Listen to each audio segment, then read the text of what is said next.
So did you know that Psalm 22 was written 1,000 years before Jesus, and somehow it describes crucifixion in detail? Before crucifixion was even invented. Like, how is that possible?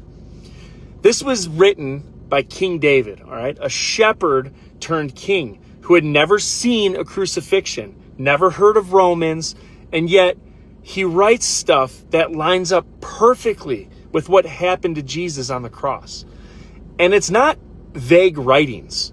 I'm talking literally line by line at the forensic level prophecy. And I want to show you that. So give me a few minutes of your time here. So Psalm 22:6 says, "They have pierced my hands and my feet." Now, that's a problem, right? Because crucifixion wouldn't exist for another 500 years. And the Romans wouldn't come around for another 1,000 years, say. So how did David write that? That's not just poetic imagery. That is physical. That is specific. And that's exactly what happened to Jesus. It's insane. Now, when you look at Psalm 22:14, it says, "I am poured out like water. All my bones are out of joint. My heart is like wax. It is melted within me."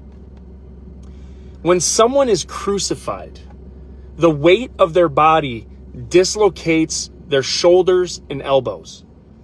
The chest cavity tightens. The heart muscles, it struggles, right? And fluids build up.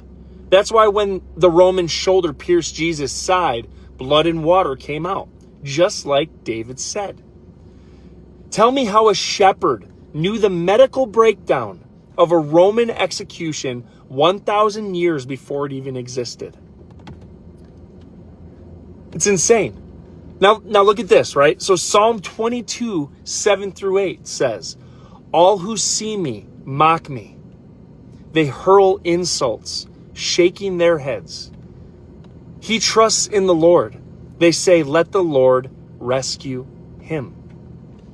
Now jump to Matthew 27, verse 43, at the cross. What does it say? It says, "He trusts in God. Let God rescue him now if he wants him." They quoted Psalm 22, word for word, while killing Jesus, without realizing they were literally fulfilling the prophecy.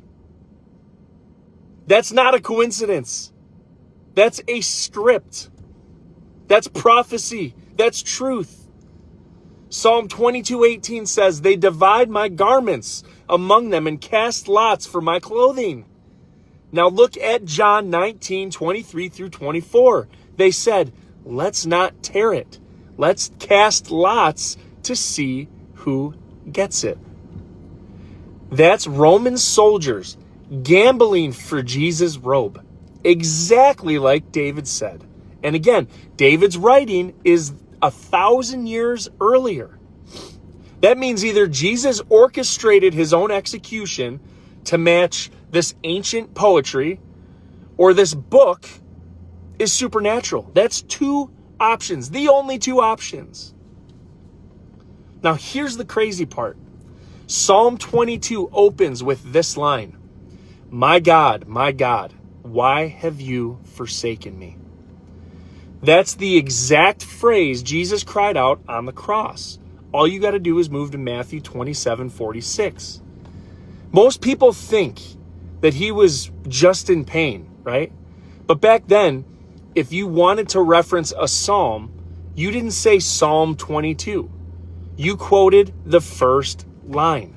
So Jesus wasn't just crying, right? He was pointing to the whole chapter. He was telling the people watching, read Psalm 22. This is happening right now. This is me. And this is me being fully separated from God. And guess how Psalm 22 ends? All the ends of the earth will remember and turn to the Lord. They will proclaim his righteousness to a people yet unborn, for he has done it. He has done it. It sounds a lot like it is finished, doesn't it? From beginning to end, Psalm 22, it's not just a song. It's a blueprint. It starts with pain and ends with victory. And every detail in between is Jesus on the cross. Down to the bones, down to the mockery, down to the nails, down to the gambling, down to the cry. So either David, 1,000 years earlier, accidentally predicted crucifixion in great detail and Jesus' death in detail, or God is outside of time and space. And this book is truth and his word. It is exactly what it claims to be. And if he got all of this right, you better believe the rest of the book is worth reading. Psalm 22 wasn't just a prophecy. It was a divine preview of the greatest act of love in human history. And you were in the plan the entire time.